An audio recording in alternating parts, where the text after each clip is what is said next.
Vamos lá, pessoal. Hoje nós vamos falar a respeito dos milagres de Jesus. Né? Muitas vezes nós ouvimos falar de milagres e a gente não consegue entender dentro da doutrina espírita quando alguém nos questiona a respeito de por que não acreditamos em milagres. Achamos que o milagre ele acontece em toda e qualquer religião ou segmento religioso ou até mesmo nas filosofias cristãs, quando na realidade a doutrina espírita tem uma visão e tem um olhar diferenciado a respeito desta situação. O que nós invariavelmente perguntamos é se há milagres, se de fato há milagres. Porque quando temos essa dúvida, uma série de perguntas se apresentam. Primeiro, qual é a necessidade desse milagre? Por que Deus teria que fazer milagres para provar o seu poder, para provar a sua grandeza? E se Deus faz milagres, por que faria para um, não faria para outro? Porque uns seriam privilegiados em receber este milagre e outros não, né? Então, a doutrina espírita, ela vem nos trazer luz a respeito desta situação. Muitos de nós, às vezes, em determinadas situações, quando nós menos esperamos ou não entendemos o que de fato ocorreu, a gente, foi um milagre que aconteceu, né? Quando a pessoa se livra de um acidente, por exemplo, a gente diz, olha, escapou por milagre. Como se nós estivéssemos transferindo essa situação, essa condição, à divindade e a sua bondade no sentido de nos livrar ou nos favorecer de alguma forma de determinadas situações. Mas é necessário que nós entendamos, por exemplo, né, o que é um milagre, o que é diferente do que é milagre. O que é um milagre? E antes de falar sobre os milagres de Jesus, a gente precisa entender, precisa definir o que é milagre, até para entendermos o que foi que Jesus fez, como ele fez, por que fez. Tá? Então, o que é um milagre, né? Segundo, é uma intervenção sobrenatural que desafia a lei da natureza. Ou seja, se é uma intervenção sobrenatural que desafia a lei da natureza, consequentemente, seria uma ação que desafiaria ou que confrontaria as leis divinas. Iria contra uma série de situações e condições em que Deus nos coloca. Né? Ele contraria, então, as leis da natureza e, contrariando essas leis da natureza, transformariam alguns em seres especiais e outros menos especiais. E é algo tão extraordinário, né? Algo extraordinário apenas compreendido pela fé. Apenas compreendido pela fé. Nosso Tomás de Aquino dizia que o milagre é algo superior, diferente ou contrário à natureza. Quando nós falamos lá em cima que é uma intervenção natural que desafia a lei da natureza, Tomás de Aquino diz que é diferente ou contrário à natureza, e é verdade. Porque se ele de fato acontecesse, ele estaria contrariando, por exemplo, a lei do progresso, estaria contrariando a lei da sobrevivência, né? Enfim, todas as leis naturais que a doutrina espírita nos traz como explicação e nos traz como entendimento para nós olharmos com um olhar diferente aquilo que nos acontece, seja em quaisquer circunstância.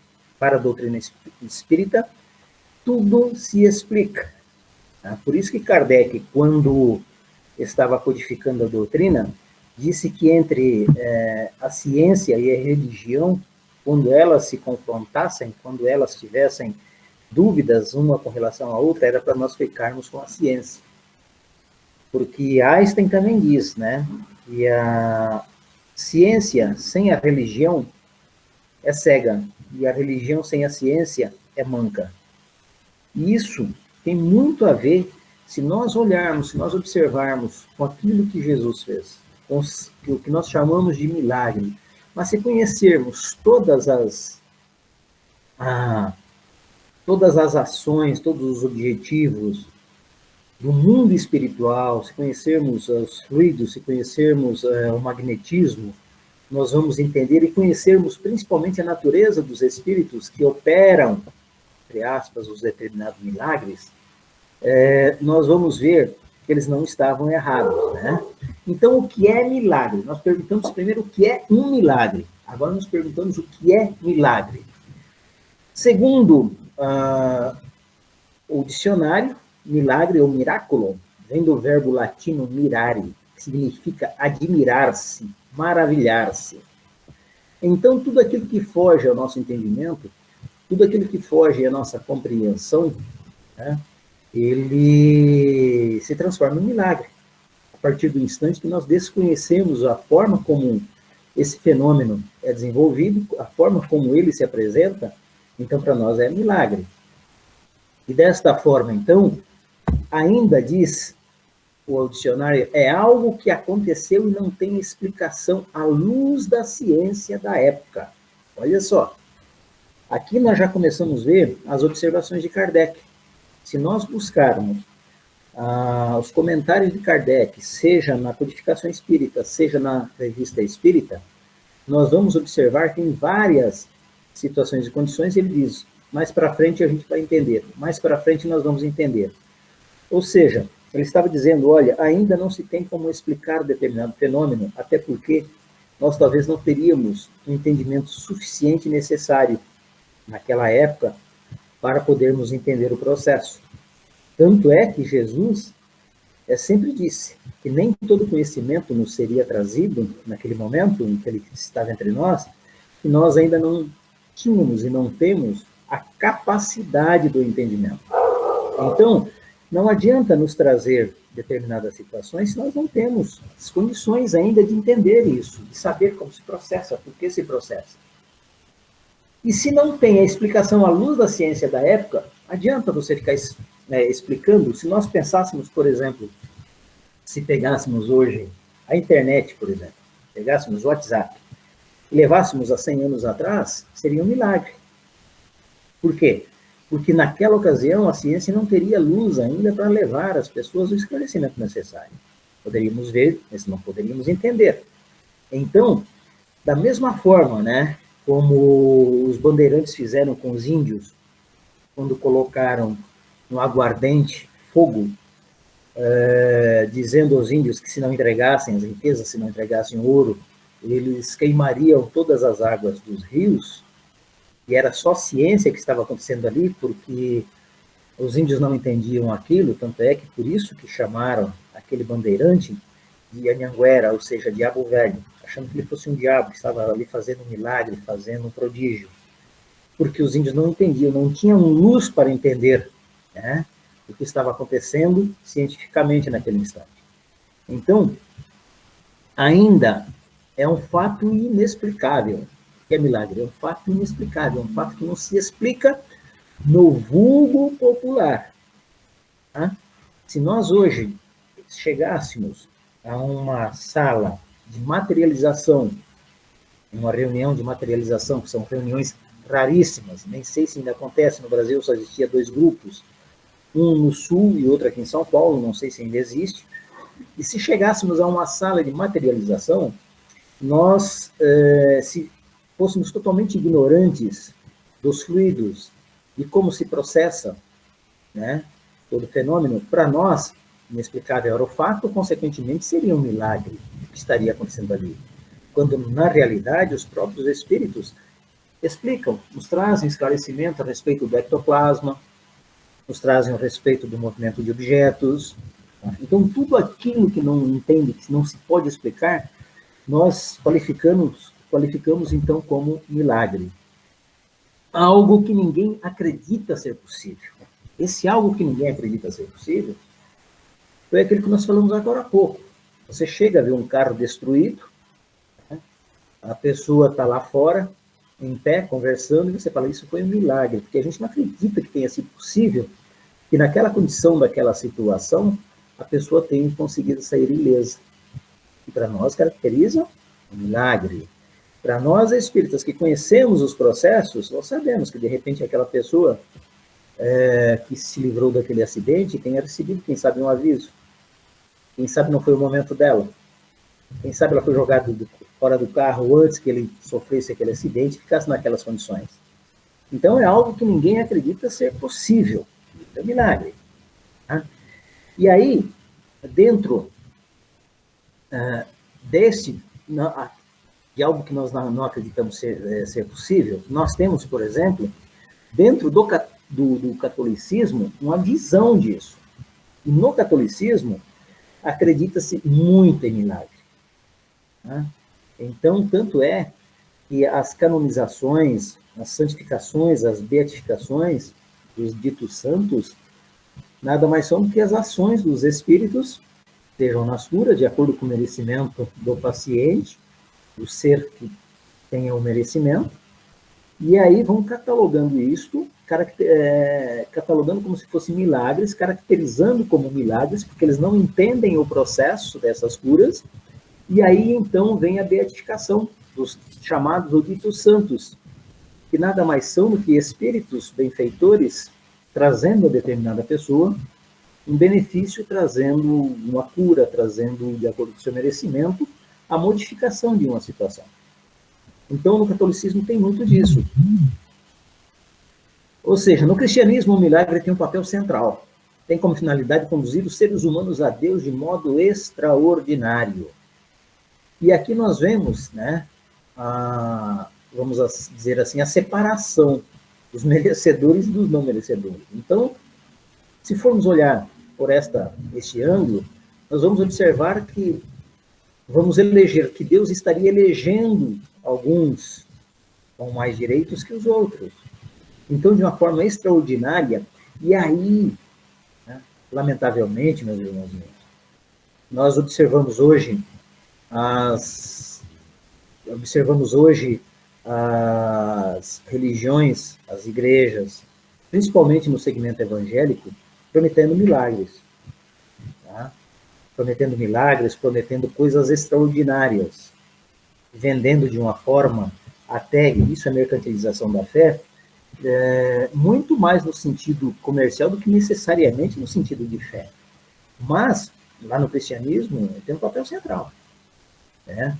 Então, na religião católica não é pedido pela igreja que se acredite em nenhum outro milagre que não sejam os narrados na Sagrada Escritura.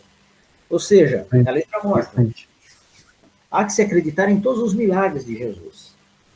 Né? Pia e cegamente, sem questioná-los. E muitos, quando se observa, se faz qualquer comentário a respeito dos milagres, mesmo os milagres de Jesus, não, Deus pode fazer milagre e acabou. Né? Deus pode fazer milagre quando quer, da forma que quer, com quem quer. Sem levar em conta, e é isso para quem acredita que a vida começa no berço e termina na sepultura, tem uma lógica, com certeza. Tá? Agora, se nós formos observarmos tudo que foi feito como os ditos milagres na Igreja Católica, ou nas Escrituras, e não tivermos essa preocupação de olharmos com outros olhos, nós vamos falar de fé cega. E a doutrina espírita não é fé cega, tá? Nos leva ao raciocínio. Porque o próprio Jesus, quando nos falava a respeito daquilo que ele fazia, ele dizia assim, que a nossa fé havia nos curado, dentro daquilo que ele colocava como milagre, ou que nós chamamos de milagre. Jesus nunca diz, eu fiz o milagre, eu vou fazer o milagre.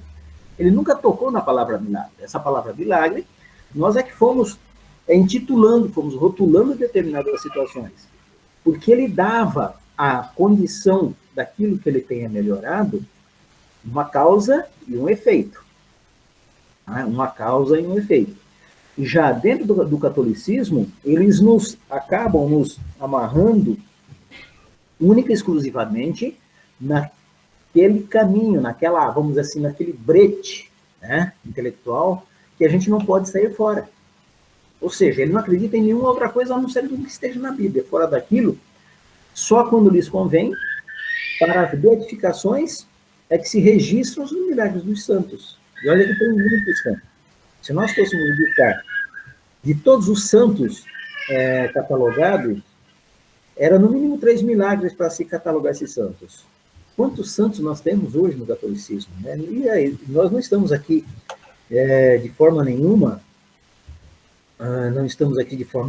criticando, não. Cada um tem o seu conhecimento, cada um tem sua forma, né, de entendimento, tá certo? Mas, no catolicismo, eles não acreditam além daquilo que esteja lá nas Escrituras. E são considerados como fazendo parte da revelação pública divina. Deus só se revela através deste fenômeno, através desse milagre. Tá? Então, se nós observarmos hoje, dentro dos próprios evangélicos, o que eles falam? Exija de Deus o seu milagre. Hoje vai acontecer um milagre. Hoje vai acontecer isso. Ou seja, como se Deus fosse se revelar neste ou naquele lugar, em uma condição e situação de privilegiar alguns poucos. Para muitos, o Pentecostes, por exemplo, foi um milagre de Deus, e nós sabemos que não. Ao falar por línguas, que seriam milagres, nós sabemos que no fenômeno de xenoglossia, por exemplo, dentro da doutrina espírita, isso não é que seja tão comum, mas isso é muito possível, mais do que podemos imaginar. E xenoglossia, para quem não sabe, é a mediunidade em que se falam várias línguas, tá certo? Eu posso dizer a vocês que já se apresentou em nosso grupo mediúnico espíritos falando uma outra língua, e existe toda uma técnica, toda uma forma de fazermos, condicionarmos, direcionarmos e conduzirmos esse espírito a falar a nossa língua, porque a linguagem é mental. Tá? A manifestação verbal é um condicionamento da mente, e isso nós podemos fazer. É uma coisa que, quando vocês estiverem fazendo mediúnico, nós vamos estudar essa parte. Mas temos os milagres como uma revelação pública divina, falar por línguas, daquilo que nós não entendemos e que Deus estaria se revelando a este ou aquele de uma forma individualizada. E nós vemos muito isso, meus irmãos, nos falsos profetas, né? Que Deus me autorizou um milagre, que Deus me proporcionou fazer milagres nesta noite, como se ele fosse um enviado divino e que Deus estaria se revelando através dele, o que é uma função extremamente muito difícil. Tá? Vicente, Oi. temos duas perguntas aqui. Primeira, então, na verdade, os conhecidos santos não existem realmente? Bom. E a outra é que penso que é muito cômodo, né, querer milagres para não precisar enfrentar as verdades e assim ter que fazer a sua reforma íntima. Bom, é verdade. Lá no capítulo no capítulo do Evangelho segundo o Espiritismo, nós temos o homem de bem. E Santo Agostinho nos traz uma reflexão muito interessante a respeito do homem de bem. O homem de bem é aquele que interroga a sua consciência, é aquele que observa se ele não fez o mal, é aquele que observa se está sempre ajudando, é aquele que está tentando modificar-se, vencer as suas deficiências. Esse é o homem de bem. O homem de bem, se vivenciando estas máximas, tentando fazer com que cada vez mais ele progrida moral e intelectualmente, principalmente no sentido espiritual, quando desencarna, ele será, por exemplo, um espírito de luz. Um espírito de luz. Esse espírito de luz, tendo ele, por exemplo, o compromisso com o bem de auxiliar as pessoas, ele vai começar a fazer o quê? Ele vai começar se nós pegássemos, por exemplo, hoje, irmão Carlinhos, tá? Lá no Maria de Magdala.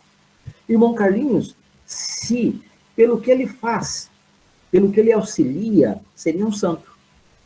Então, os santos, santo é o nome que se dá, embora desconhecidamente, pelo catolicismo, aqueles que são os espíritos que trabalham em favor do bem, trazendo aos seus semelhantes, trazendo as pessoas merecedoras de acordo com o seu merecimento, as pessoas merecedoras, no tempo certo, a melhora de determinadas condições, sejam financeiras, sejam espirituais, sejam de saúde.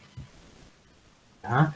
Porque, por exemplo, a Pleiade de Maria de Magdala não é só Maria de Magdala. A Pleiade da Virgem Maria, por exemplo, da mãe de Jesus, é uma imensidão de espíritos, fazendo, por exemplo, tá, milagres, entre aspas, ou seja, auxiliando as pessoas. Ele pede a Maria, então, designa um espírito de luz que vai lá e auxilia. Foi Maria quem fez o milagre.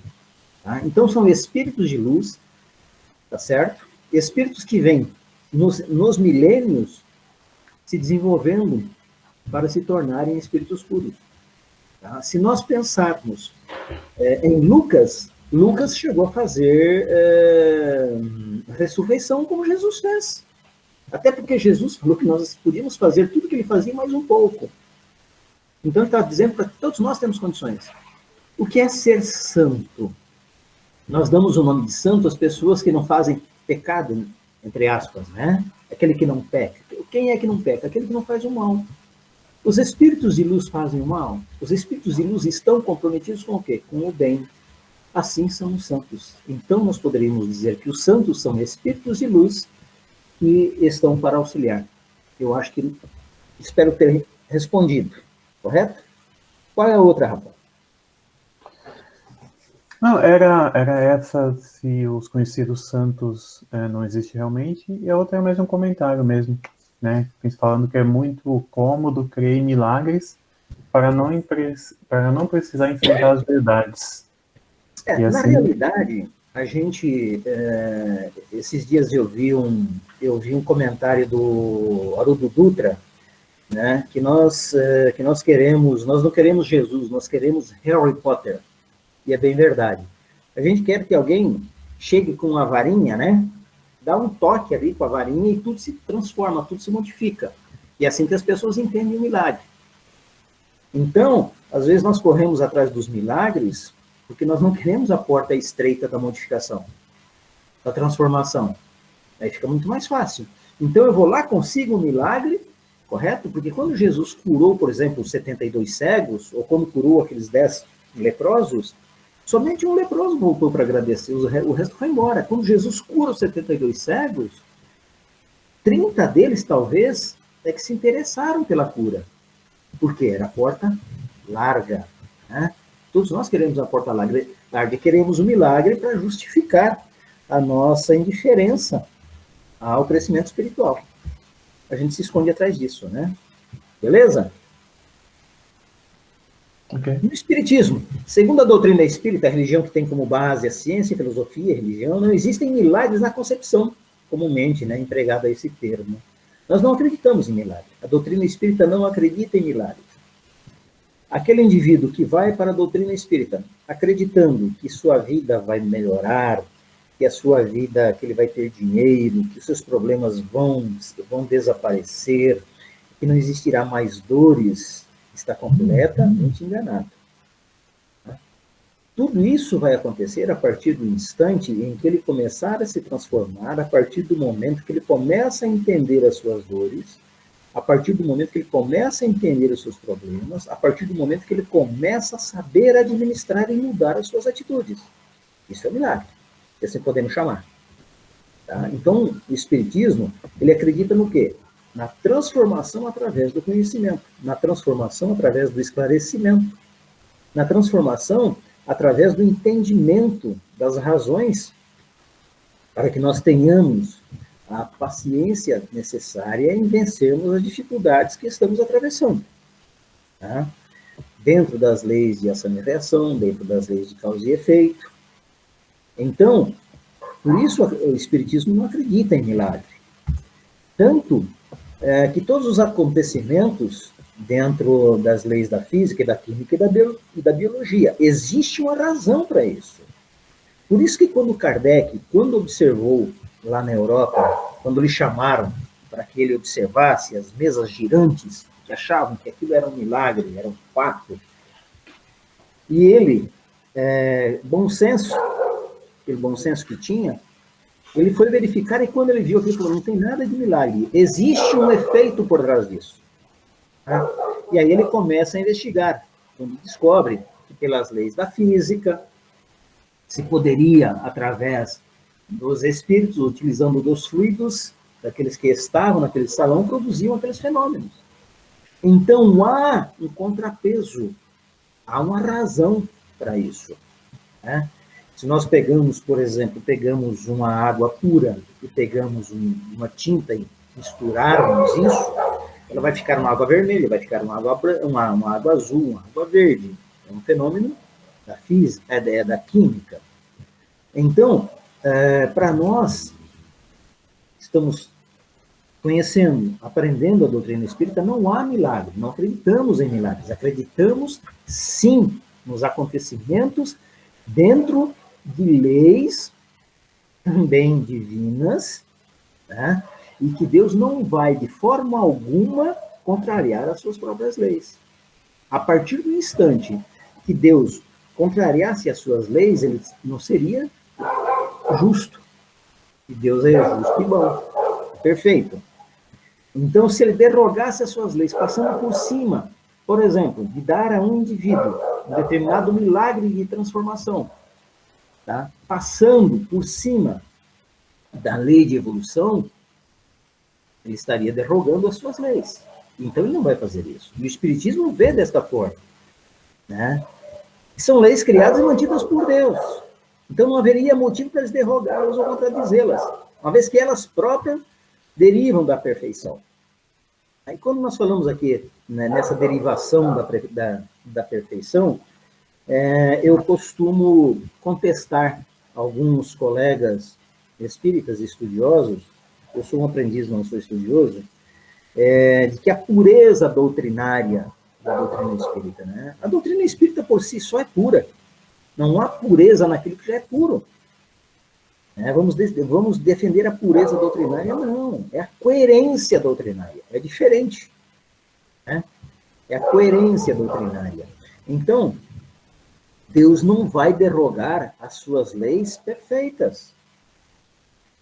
Quando nós falamos, por exemplo, se Deus colocasse hoje uma semente de feijão na terra, e essa semente, em um ciclo milagroso, germinasse, florescesse e desse frutos em 10 dias, Deus estaria contrariando todas as suas leis do ciclo da germinação, da florada,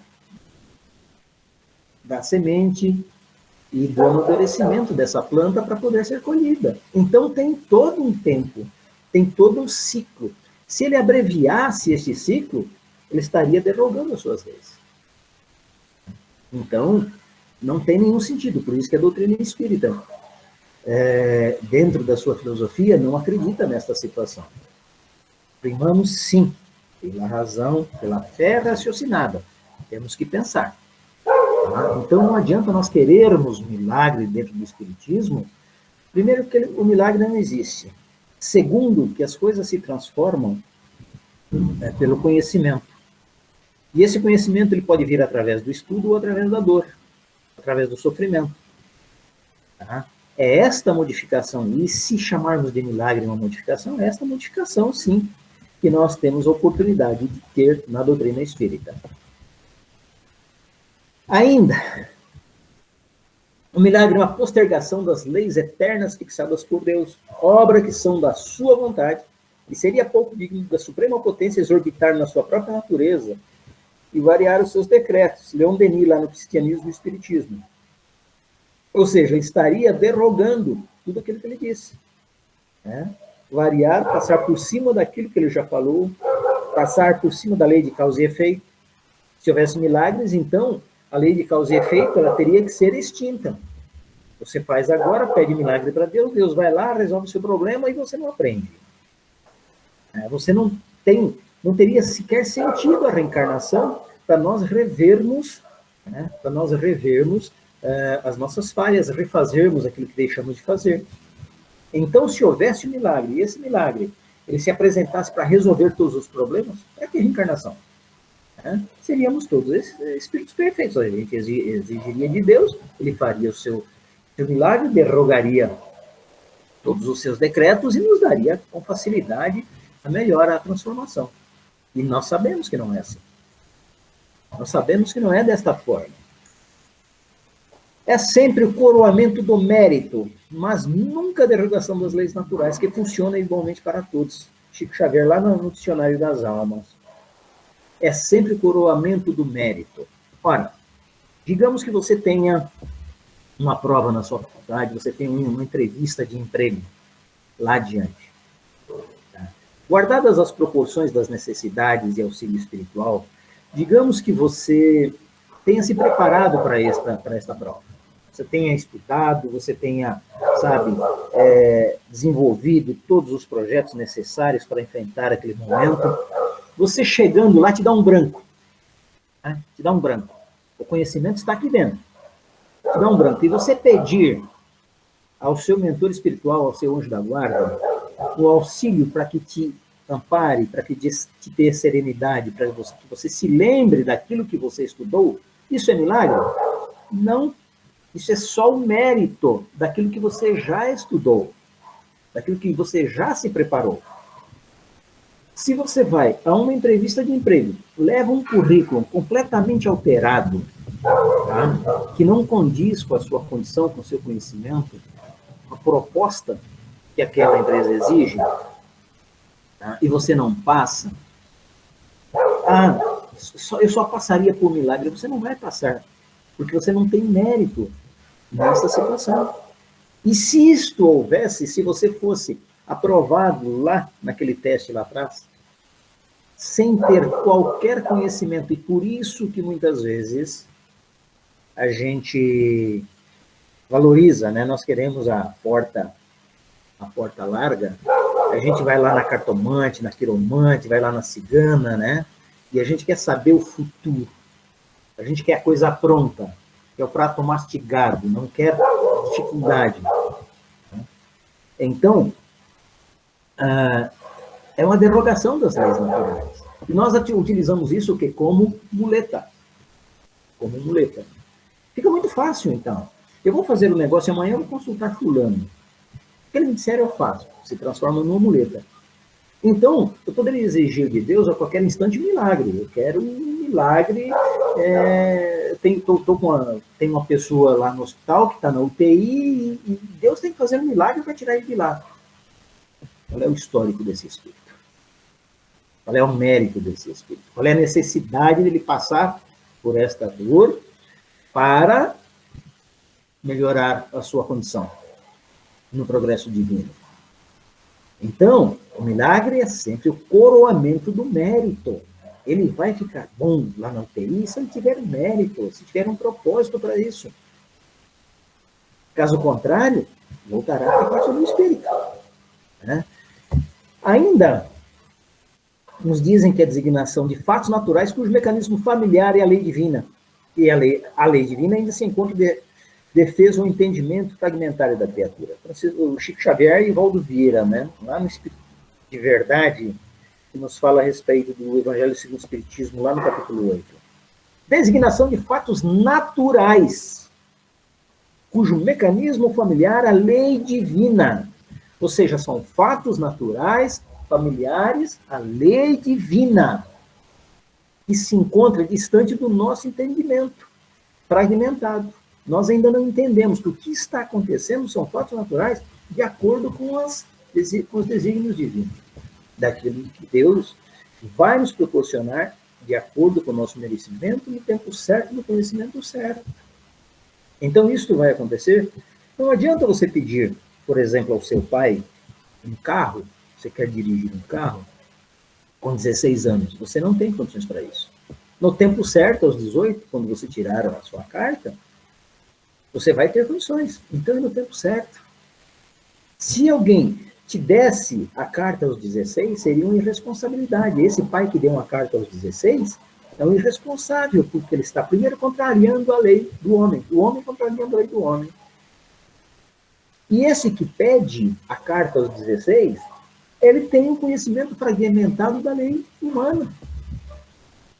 Entendeu? Então é isso que o Evangelho quer nos dizer. Ok? Ok, até aqui, pessoal? Ok, Rafa? Alguma pergunta? Ok, tudo certo. Uma pergunta por enquanto. Agora nós vamos verificar, por exemplo, os milagres do Evangelho, né? Que tem lá. Nas escrituras ditas sagradas. Dentre os milagres narrados nos evangelhos, nós podemos totalizar 35, né? Sendo eles 17 de curas físicas de doenças as mais diversas, daquilo que Jesus atuou em todos aqueles que o buscaram, né? Ele tem 17 curas físicas. A mulher hemorraíça, os cegos, tá? 9 intervenções sobre as forças da natureza. Por exemplo, acalmar a tempestade. Por exemplo, a pesca, chamada milagrosa, né? São intervenções sobre as forças da natureza. Sendo Jesus um espírito de alta hierarquia, sendo governador do nosso planeta, tinha conhecimento de todo o processo, de todos os espíritos que comandam esses mecanismos, e com eles, então, interagiu. Temos 6 expulsões de demônios, ou seja, processos de desobsessão, que Jesus, na sua autoridade moral e divina, né, quando ele se postava diante dos endemoniados gadarenos, por exemplo, do menino que se atirava no fogo, aquela coisa toda. Então, Jesus, quando se apresentava diante desses espíritos, imediatamente, às vezes somente a presença, isso nós estamos falando daquilo que foi narrado. Quantas desobsessões não foram feitas sem percepção, somente com a presença de Jesus? Nós desconhecemos, mas os evangelhos narram as 6 expulsões dos demônios, né? 3 ressurreições, sendo do filho da viúva de Naim, sendo a de Lázaro, que é a mais famosa, as ditas ressurreições. É que nós sabemos que a ressurreição nada mais é do que, acredita-se, do corpo estar morto e o espírito voltar no mesmo corpo. Isso é a ressurreição. Caso contrário, é a reencarnação. Não vamos entrar no mérito agora. Tá? Então, são estas os 35 milagres que nós temos, né, descritos no Evangelho. Nós não vamos entrar no mérito desses milagres, porque é um assunto extremamente apaixonante, e nós ficaríamos aqui muito tempo explicando cada milagre. Poderíamos explicar, por exemplo, a cura do jovem paralítico, né? Aquele que chega lá na cama com Jesus. Poderíamos falar a respeito da pesca milagrosa, que é a dupla vista, mas nós não vamos entrar nos detalhes de cada milagre. Não temos tempo para isso, lamentavelmente. Mas nós podemos falar, por exemplo, da ressurreição, que pressupõe o retorno do corpo à vida que já está morto e que a ciência demonstra ser materialmente impossível. Sobretudo, quando os elementos desse corpo já se acham desde muito tempo dispersos e absorvidos. Está lá no Evangelho segundo o Espiritismo, no item 4, capítulo 4, que nos fala a respeito do entendimento da ressurreição. E segundo esses textos, né, a ressurreição tomada no sentido espiritual é o renascimento na vida do além-túmulo, ou seja, a espiritualização da forma humana, para que delas são dignos, os que delas são dignos, e não a operação química de reconstituir-se elementos materiais. É a purificação da alma e do seu perispírito. Tá? E aí vem, lá, vamos citar somente a ressurreição de Lázaro. Tá? Nós sabemos de toda a grandeza moral de Jesus. Mas nós vamos ver no final do nosso estudo de hoje, Jesus era o médium direto de Deus. Certo? Então, quando nós ouvimos falar de ressurreição, por exemplo, nas igrejas, nos segmentos religiosos, sabemos que isso é impossível.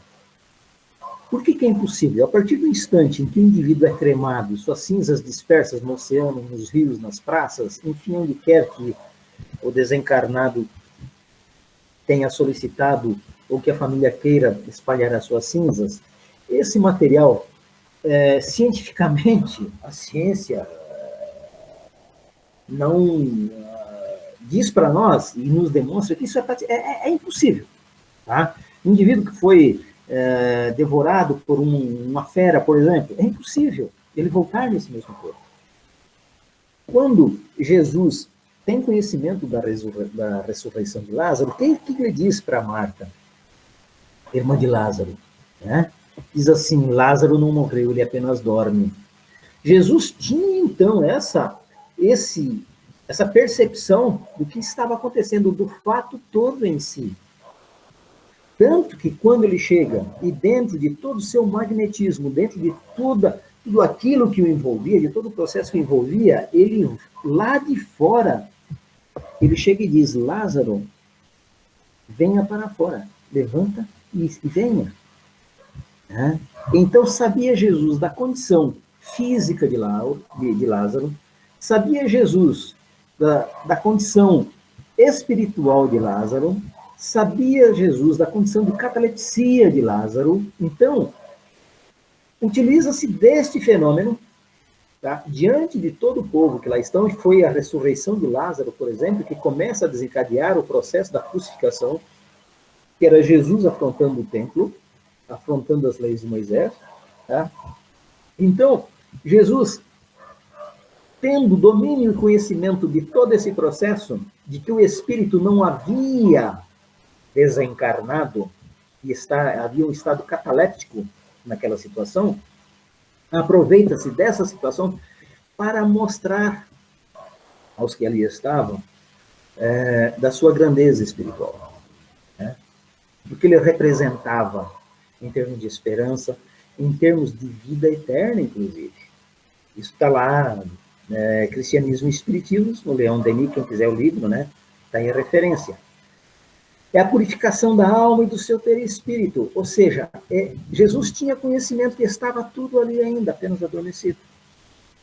Tanto é, se nós formos falar aqui, por exemplo, da história dos velórios, quando lá na Idade Média se faziam os copos de chumbo, né, se colocava o rum, se colocava qualquer bebida alcoólica, e no contato com esse metal havia uma reação química, esta reação química levava o indivíduo a um estado de catalepsia, tá?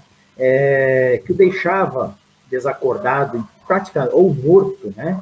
Por, às vezes, 10, 12, 20, 25 horas. Por isso que se deu esse tempo de 24 horas, para que o indivíduo voltasse, porque muitos deles foram enterrados vivos. Colocava-se nos caixões, inclusive, um sininho que ficava fora da cova, porque se o indivíduo acordasse, amarravam uma corda em seu dedo e ele então balançava, ouvia-se o sino e ia lá e desenterrava ele. Então, percebam que se alguém tivesse o conhecimento do efeito do chumbo e do álcool naquela ocasião, para todos aqueles que voltavam, era um milagre. Para os que conheciam o processo químico, não era um milagre. Né? Então, deu para entender o que nós podemos avaliar com conhecimento de causa? E Jesus tinha conhecimento de causa. Então, as ressurreições, sabia Jesus a forma como se encontrava o corpo, como se encontrava o espírito, como se encontrava o perispírito desse indivíduo. E se aproveitava dessas situações para ensinar. Né?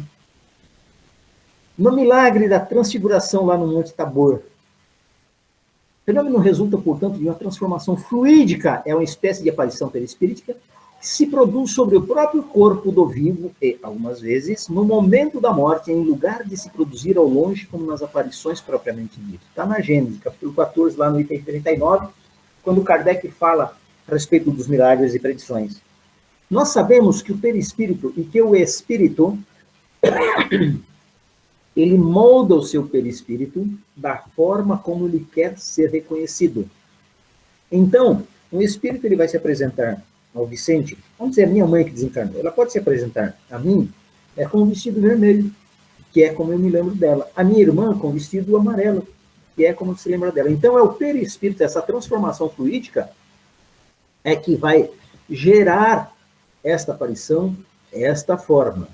Jesus, quando se transforma no Monte Tabor, quando ele vira praticamente luz, né, é o perispírito resplandecente nessa aparição propriamente dita.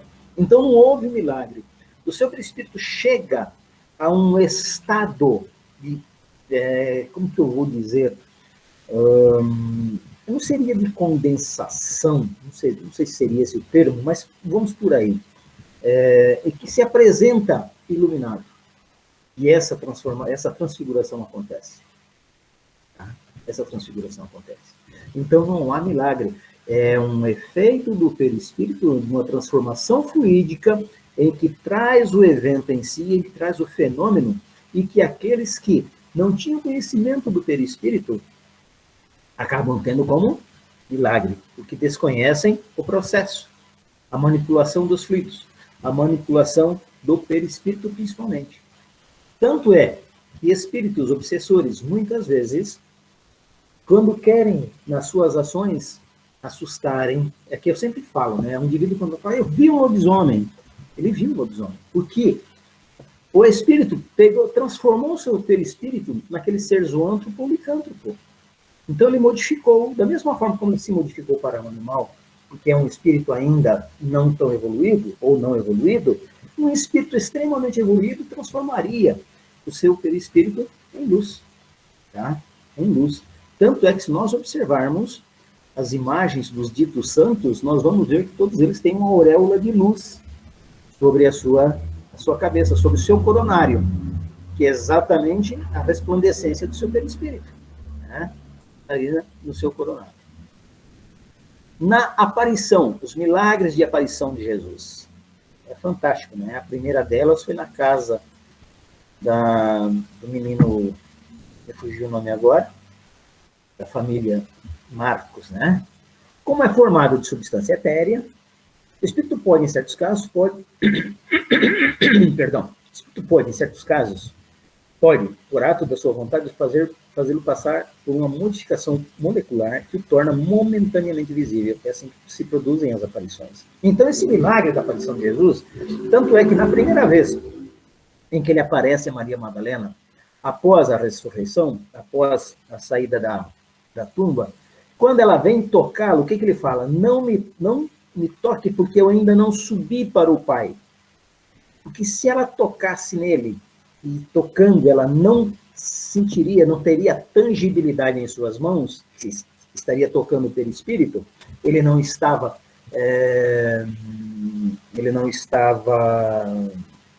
como vou falar, fugiu a palavra, mas eu já lembro, né? Ele não deixa ela tocar, porque nessa modificação molecular, ele não estava materializado. Não era uma materialização tensa, era uma materialização fluídica. E essa materialização fluídica, se você toca, você passa a sua mão por ela. É como se fosse hoje, o Rafa que trabalha nessa área, Rafa, os hologramas, é isso? Né? Hologramas? Hã? Hologramas? Hologramas. Né? É como se fosse um holograma. O holograma nada mais do que uma réplica do perispírito, por exemplo, vamos assim dizer, né? Você vê da forma como se apresenta, mas se você tocar, sua mão vaza ele, não é assim? Tá? Você não pode segurá-lo. Então, nas aparições de Jesus foi exatamente isso. Tá? Exceto no caso em que ele se apresenta a Tomé. E neste caso, materializa-se de tal forma que ele permite que Tomé toque a sua mão. Olha só como são as coisas. Mas é na forma pelo Espírito. Tá? Então não há milagre na aparição de Jesus. Há uma transformação do perispírito, há uma manipulação de fluidos, há uma manipulação do perispírito de Cristo, em que ele se faz visível e em determinado momento se faz inclusive tangível. Tangível é aquilo que nós podemos tocar. Está lá na Gênesis também, capítulo 14, no item 35, a respeito dos milagres e predições. Na dupla vista, também achamos que Jesus fez um milagre, a pesca milagrosa. É uma faculdade graças à qual quem a possui vê, ouve e sente além dos limites do sentido humano. E aí, no entanto, ele percebe que existia, o que existia até onde estende a alma em sua ação, vê, por assim dizer, através da vista ordinária e como por uma espécie de miragem. O que Jesus, quando fala para os pescadores, para os discípulos, que eles voltam, né, dizendo que a pesca não tinha dado certo, falou assim, volta lá. Não, mas volta, joga do lado, de tal lado, é aqui que você vai jogar. Por quê? Porque ele tinha essa condição, que é a percepção pela extensão da alma. Né? Há espíritos que têm essa percepção, há médiuns que têm essa percepção. Tá? Então não é nenhum milagre. Lamentavelmente, a mediunidade da dupla vista, é uma mediunidade rara. Tá? Até porque dentro do nosso entendimento, dentro do nosso conhecimento, alguém que tem a mediunidade de dupla vista, se não tiver equilíbrio, não tiver compromisso com o bem, ele acaba se perdendo. Certo? Então, quando Jesus faz a respeito da pesca milagrosa, não há nenhum milagre, além do que exerceu uma faculdade característica de si mesmo, Jesus, do seu espírito, em que essa alma se estende, né, além da sua vista, da sua visão física, podemos assim dizer. Ok, pessoal? As curas, né? Os milagres das curas. O milagre das curas é aquilo que nós mais corremos atrás. Queremos ser curados, queremos alcançar os benefícios sem fazer os sacrifícios. E ela se opera mediante a substituição de molécula malsã por uma molécula sã. Nós sabemos que, primeiro, dentro do processo de doença, que nós vamos falar na próxima aula, vou até adiantar aqui, nós vamos falar das curas na visão espírita, passa primeiro por energias trabalhadas, né? No pensamento indo para o perispírito, e do perispírito explodindo no corpo físico, onde vai pegar uma molécula malsã por uma molécula sã. Ou seja, na substituição dessa a partir das energias que nela são projetadas. Energias negativas, células ruins. Energias positivas, células sãs. Então, se opera mediante, a cura se opera mediante a substituição dessas células. E estará esse poder curativo na razão direta da pureza da substância inoculada, mas depende também da energia da vontade que provoca uma emissão fluídica mais abundante e dá ao fluido maior força de penetração. Quando Jesus, por exemplo, curava, entre aspas, alguém, ele dizia assim, vá que a tua fé te curou. Tá? Aqui ele está falando da emissão fluídica mais abundante e que dava a esse fluido uma maior força de penetração. Qual era a força de penetração desse fluido? A esperança, a vontade e a fé da pessoa de ser curada. Tanto que quando você vai ao médico, se o médico te pergunta se você quer sarar, você diz, não, eu quero. Não, você quer sarar? Eu quero. Você quer sarar? Quero. 50%, 60%, 70% do restabelecimento da cura já começou. Tá? Porque está na... E outra coisa, a razão direta da pureza da substância inoculada são o quê? São as energias positivas que você, através da fé, através da esperança, você absorve, jogando no perispírito, que vem para o corpo físico, trabalhando nas moléculas. Tá? Simples assim, na verdade. Então, vocês podem perceber, se nós observarmos, as pessoas amargas, as pessoas que estão sempre de mal com a vida, estão sempre doentes. As pessoas que, mesmo tendo alguma dificuldade, estão sempre de bom humor, sabe? Elas trabalham melhor as suas dificuldades, trabalham melhor as suas doenças, e muitas vezes a pessoa, quando descobre uma patologia, seja de câncer, seja do que quer que seja, se ela encara, se ela trabalha isso com energias positivas, as células doentes, tá? Talvez elas demorem muito mais para apodrecer, para adoecer ou morrer, do que se você se jogar em uma energia negativa, em uma situação negativa.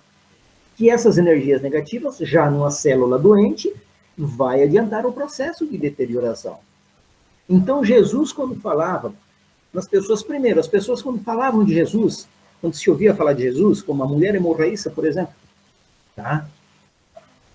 Ela já tinha passado por tudo, então ela ouviu falar de Jesus. Ela ouviu falar de Jesus. E ela vai, então, fica no caminho que Jesus vai passar. Quando Jesus passa, ela toca em Jesus. Ou seja, quando ela toca em Jesus, o fluido, o magnetismo de Jesus, vai até ela. A força, e aí é a substância, esse magnetismo é a substância inoculada.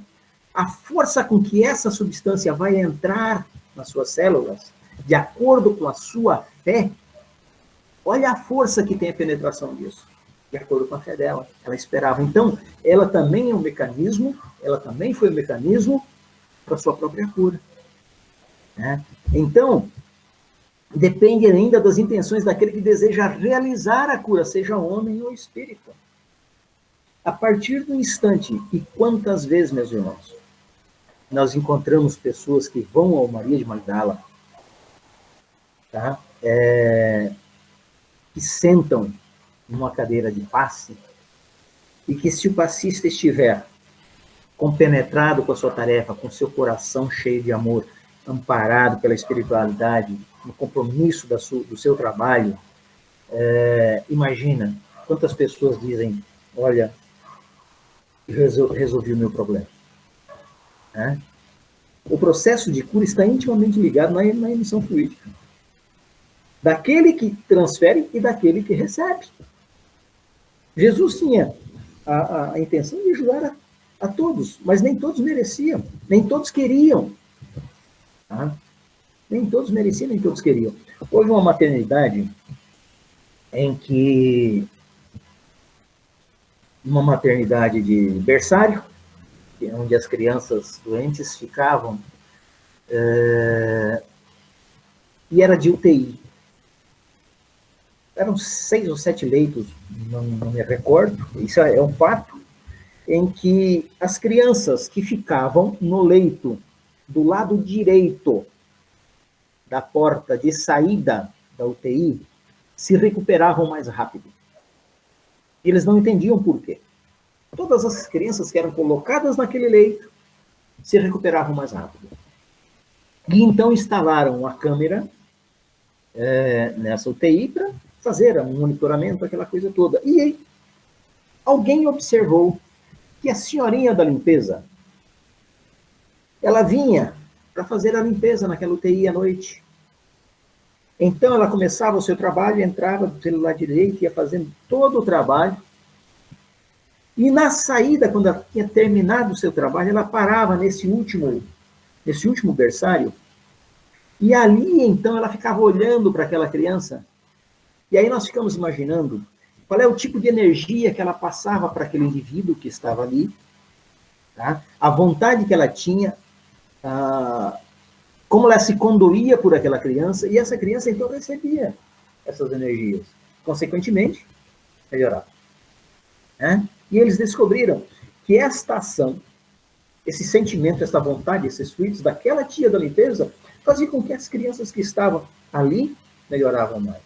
Então, Jesus, as suas curas, aquilo que ele fez, primeiro, a emissão fluídica dele era abundante. A vontade das pessoas que o procuravam, a fé era muito grande. Ou seja, a fome com a vontade de comer, por assim dizer. Tá? Tanto é que Jesus dizia assim, vá e não peques mais. A tua fé te curou. Vá e não peques mais para que não te aconteça mal maior.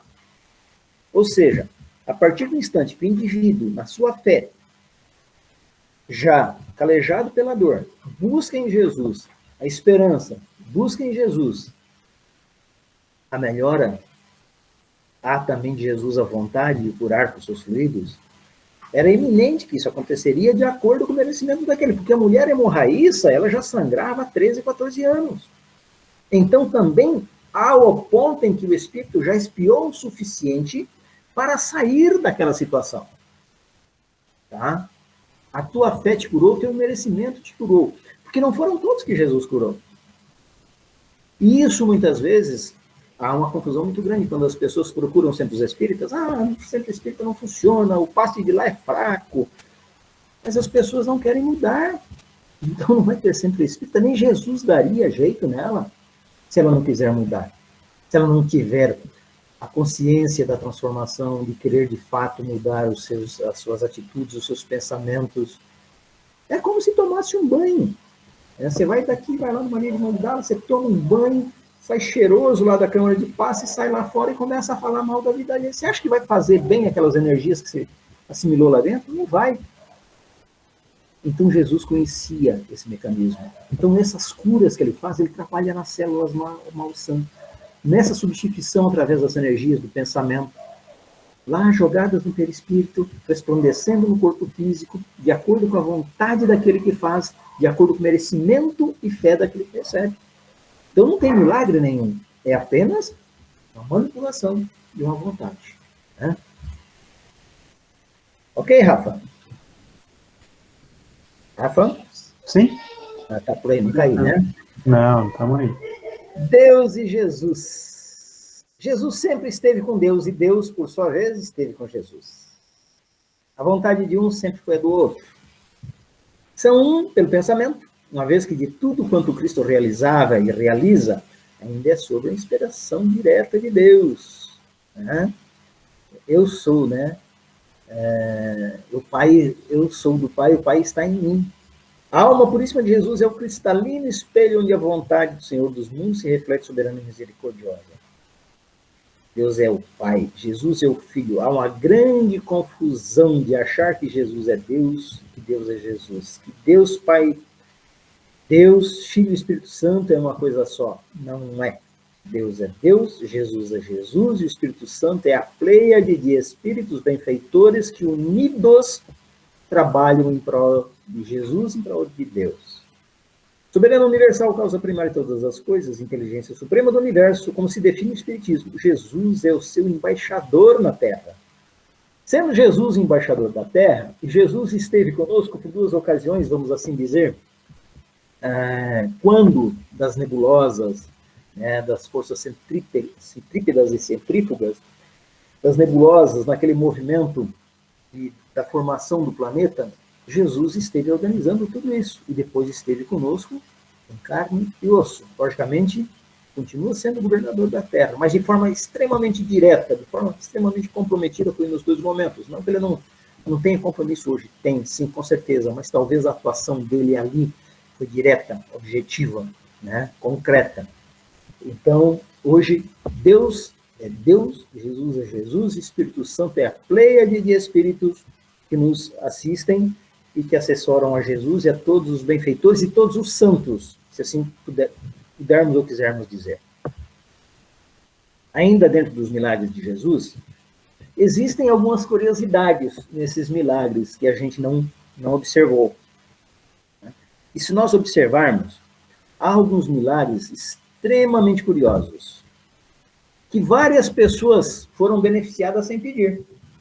Já observaram? Muitas pessoas foram beneficiadas à distância, inclusive. O filho da viúva de Naim, ele não pediu, quem pediu foi a mãe. Alguém intercedeu pela viúva, dizendo que o seu filho estava ruim, tá? E Jesus, então, o cura, sem que o filho houvesse pedido. Olha que maravilha! Né? O endemoniado gadareno, ou gesareno, também sem que ele fosse pedido. E muitas vezes, quando nos chegam, Maria de Magdala, mais especificamente no nosso grupo mediúnico, eu nunca esqueço, certa vez, nos chegou uma solicitação de uma pessoa que trabalha com ônibus escolar, e ela nos trouxe o nome de uma criança. Esse é um dos muitos casos.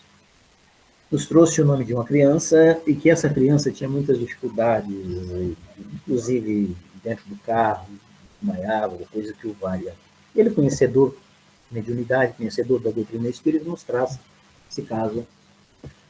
E nós ali, então, fizemos esse atendimento, sem que a pessoa soubesse, sem que a menina soubesse, sem que os pais soubessem. E ela teve uma melhora fantástica. Nos chegou certa vez o caso de uma mãe com seu filho que estava em coma, e auxiliamos nesse desencarne, ou seja, sem que essas pessoas também pedissem diretamente para nós. E era por intermédio de outras pessoas. Ora, se Jesus disse que nós poderíamos fazer o que ele fazia e muito mais, por que não vamos trabalhar dessa forma? Isso não é milagre. Tá? Isso não é milagre. Isso são energias que nós projetamos, trabalhamos e conversamos com os espíritos que estavam, de alguma forma, assediando essas pessoas. A partir do instante que esse espírito se distancia, essa pessoa melhora. E se ela mudar ainda as suas atitudes, vai no PECs mais, fica melhor ainda todo o processo. Então, nesses muitos milagres de Jesus, alguns que não foram, que não pediram a Jesus, mas foram beneficiados indiretamente. Lá nos noivos do casamento, né, em Caná, nas bodas da água e vinho, eles não pediram a Jesus que Jesus modificasse o vinho, a água. Eles fizeram. Jesus simplesmente fez para alimentar aquele povo. Então, ninguém pediu. Eles foram atendidos, foram beneficiados sem pedir a Jesus. Né? Um outro também. Oi, Vicente. Oi. Surgiu uma pergunta aqui. Então, quando emitimos... Oi? Um minuto. Desculpe. Então, quando emitimos um pensamento de amor, desejo de cura, pode auxiliar alguém mesmo distante? Com certeza. Com certeza. Os nossos pensamentos, os nossos desejos são ondas mentais que viajam na atmosfera. Né? Então, se nós unirmos 1, 2, 3, quanto mais nós unirmos, fizermos esta massa de beneficência, e estas ondas mentais viajarem em direção a determinada pessoa, isso, tanto no lado bom quanto no lado ruim, vai atingir assim. Tantas e quantas pessoas, às vezes, nos pedem, né? E aqui, gente, nós somos só as ferramentas, tá? Não temos nenhum mérito, nosso grupo não tem nenhum mérito, nem o Vicente, nem o João, enfim, a dona Terezinha, nem Isabel, ninguém tem mérito individualizado ao Flávio. Nós somos um grupo, somos um conjunto, somos as ferramentas nas mãos dos benfeitores. E quando nos chegam solicitações de preces de pessoas internadas, quando nos chegam solicitações de pessoas que estão, sabe, nós fazemos as nossas vibrações, fazemos as nossas preces, fazemos as nossas orações, solicitando aos nossos amigos que nos auxiliam no Mandala, e de acordo com o merecimento daquela pessoa, que ele seja amparado, que ele seja socorrido. A maior gratidão, e a gratidão, meus irmãos, não é da gente, não foi o Vicente que fez, foi a Isabel, foi a Vânia que fez, não, fomos nós, foi o grupo, nós somos só as ferramentas. Quando nós recebemos dessa pessoa a notícia que aquele irmão está em casa. Né? Isso é muito bom. Então, as nossas energias chegam sim à distância às pessoas.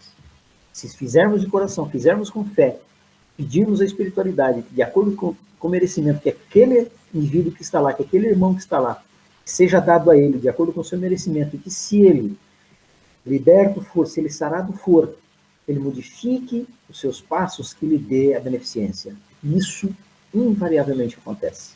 Não sei se está aqui hoje assistindo, né, que não vejo quem está na sala, mas nós tivemos 2 casos das pessoas que assistem estas aulas. Respondeu? Sim. O filho do nobre, né, que foi curado à distância. Ou seja, vocês se lembram também daquele centurião que chegou até Jesus, que é esse nobre que ele está dizendo, ele chegou e disse para Jesus que o servo dele, está falando do filho, né? Que estava passando mal, que somente Jesus podia fazer isso. E Jesus disse assim: nunca vi tamanha fé em toda Jerusalém. Vá, ele já está bem. Ele chegando lá, estava bem. Né? Então, algumas curiosidades sobre... Ou seja, Jesus projeta isso à distância, é o passe que nós podemos fazer à distância, as vibrações que nós podemos fazer à distância, nós podemos fazer isso? Podemos. Sois deuses, podeis fazer tudo o que eu faço, mais um pouco. Jesus nos falou isso. Paulo nos falou isso. Então, é milagre? Não, são energias, com fé, com amor que nós irradiamos a essas pessoas. Né? A superioridade da natureza de Jesus. A superioridade de Jesus sobre os homens não era relativa às qualidades particulares do seu corpo, mas a do seu espírito, que dominava a matéria de maneira absoluta, e ao seu perispírito, alimentado pela parte mais quintessenciada dos fluidos terrestres. Nós poderíamos dizer que Jesus, o fantástico ser espiritual, vivendo uma experiência em um corpo tosco, como é o nosso, numa matéria densa, como é a nossa, mas que as suas qualidades, que as qualidades particulares dele, tanto que o corpo dele, o corpo de Jesus, não se tem notícia do que aconteceu com o corpo de Jesus. O que aconteceu com este corpo?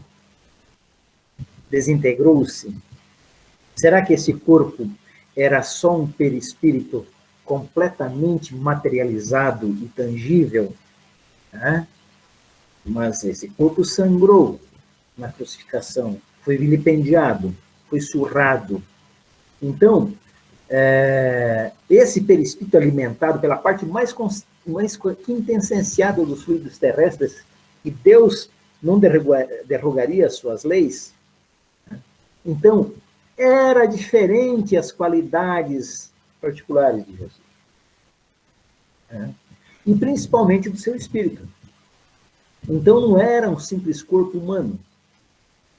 Jesus, a superioridade dele sobre os homens, não era só as particularidades físicas.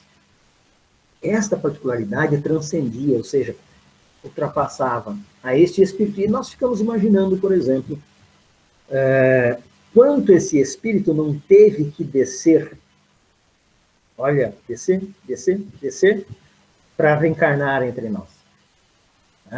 Essa hierarquia, porque um espírito de alta hierarquia, para ele descer nas zonas mais difíceis, mais obscuras, queira assim, queira não, tem dificuldade. Tá? Ele vai ter que baixar muito a sua vibração. E isso é um sacrifício. Isto é um sacrifício. E isto, Haroldo Dutra nos fala a respeito de Ismael, né? Ele reencarnou, as dificuldades que esse espírito de luz passou. Quando chegou a um determinado momento, Jesus chama Ismael e diz: olha, você vai fazer isso. Você vem para o Brasil. E eu fico imaginando, dentro de tudo aquilo que nós passamos, esse espírito, as dificuldades que ele passou lá atrás, ele estava sendo preparado para isso. Vai para uma determinada hierarquia e depois tem que voltar. É mais ou menos como se nós estivéssemos vivendo um conforto, vamos assim dizer, se formos fazer uma analogia material, para depois, então, sairmos para a miséria. Deve ser complicado, não tenho dúvida disso. Né? Então, a superioridade da natureza de Jesus é qualquer coisa que transcende o nosso entendimento. Jesus, o médium de Deus. Muitas pessoas falam que Jesus era o médium de Deus, né? Nas curas que operava, será que Jesus agia como médium? Nós temos médium de efeitos físicos, nós temos médium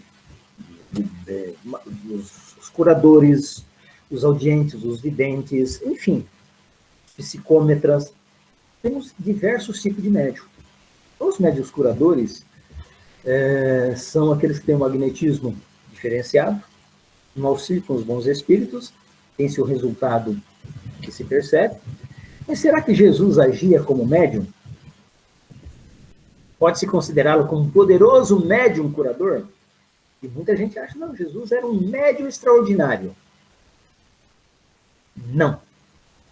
Pois o médium é um intermediário, um instrumento do qual se servem os espíritos desencarnados. Se ele recebesse um influxo estranho, não poderia ser senão de Deus, segundo a definição dada por um espírito. Era o médium de Deus.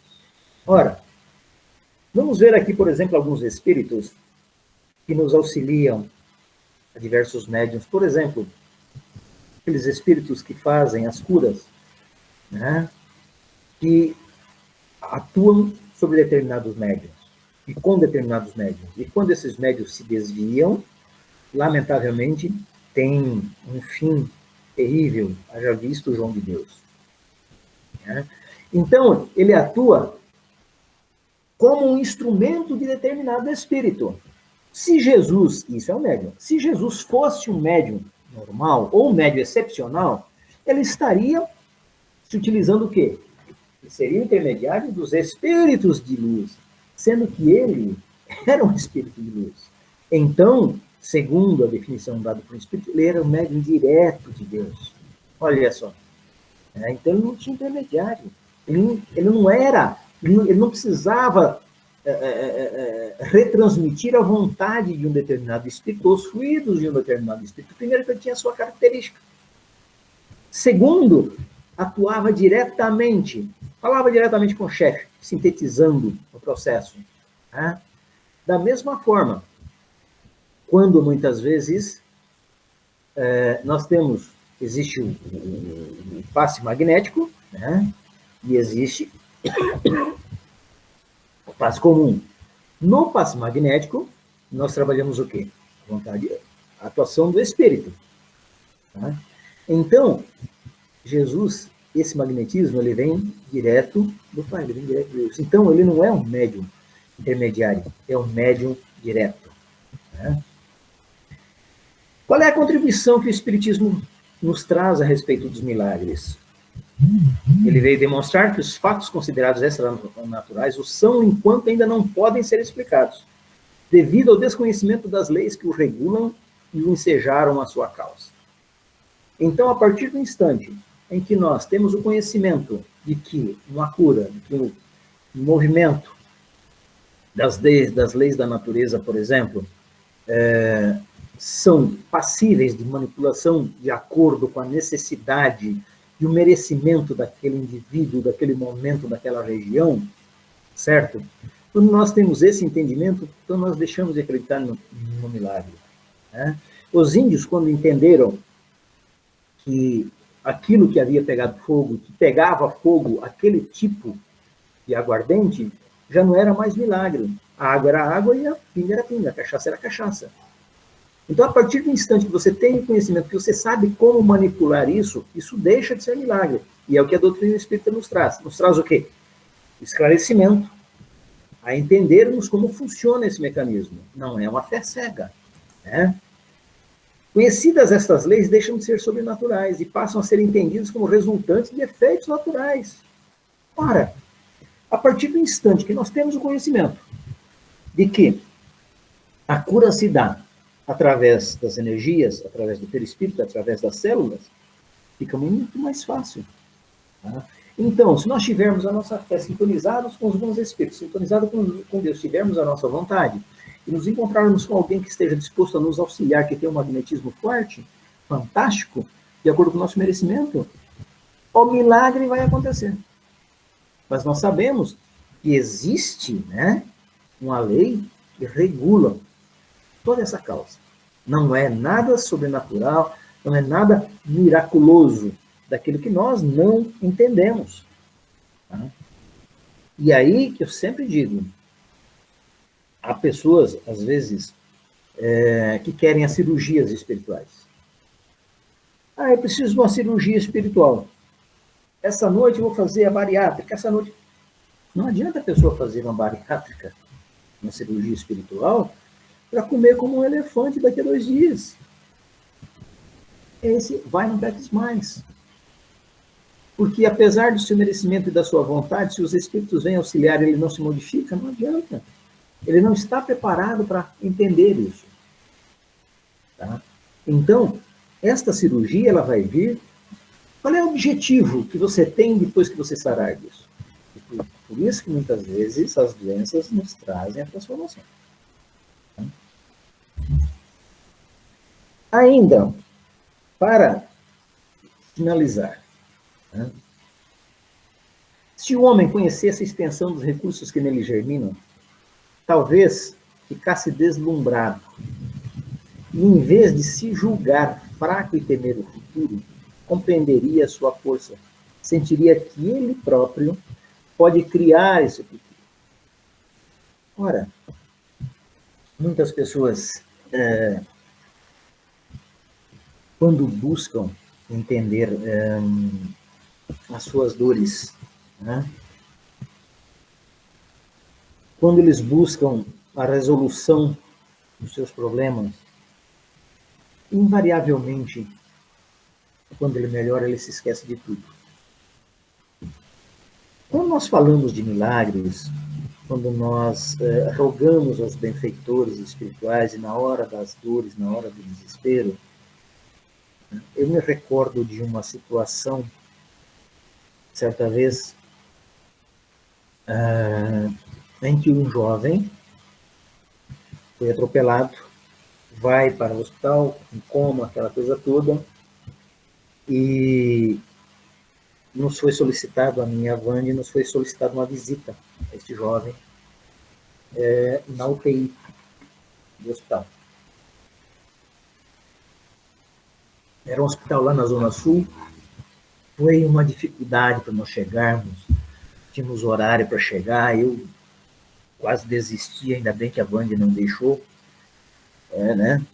E nós chegamos até o hospital, quando nós chegamos atrasados, a moça da UTI estava lá embaixo, nós estávamos fora do horário de atendimento, e mesmo assim a moça nos facultou a entrada. Nós fomos lá, visitamos aquele jovem, mesmo em coma, naquela UTI. E aí, por isso que nós temos que estar sempre afinados, sabe, com o compromisso do bem. E volto a dizer, não é mérito nenhum nosso. Nós somos somente as ferramentas. E então, naquela condição,